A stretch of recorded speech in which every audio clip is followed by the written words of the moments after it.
involved. This never happened before. The British never allowed outside intervention.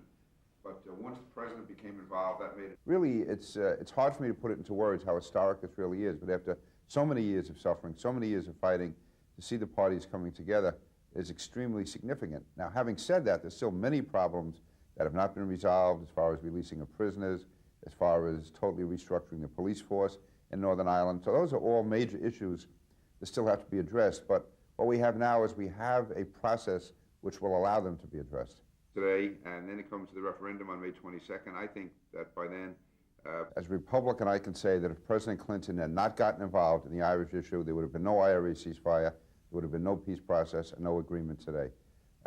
His getting involved made this an international issue, and it allowed all of the parties to move off their previous positions, North and South, ultimately leading toward a united.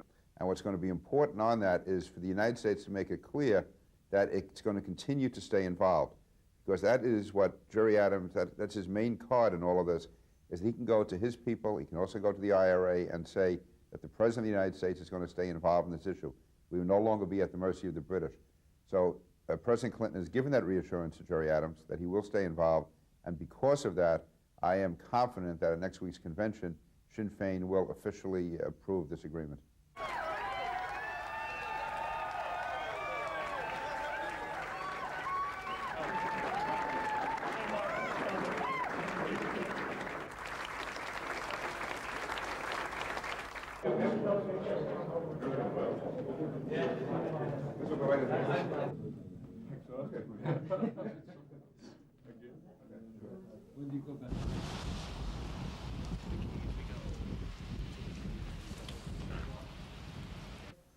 President Clinton has real influence with Tony Blair. What I would like to see him do is to push Tony Blair and say the time has now come. We can have a state denial of Irish national sovereignty, British rule in the north of Ireland based on troops on one hand, a denial of civil rights and equal treatment to the other part of the population.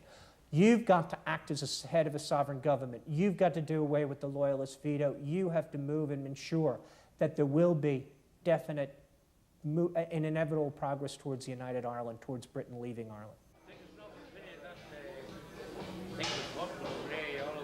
The only agreement that I believe that I and my friends and my comrades will actually agree to is a 32-county United Ireland. And anything other than that, no.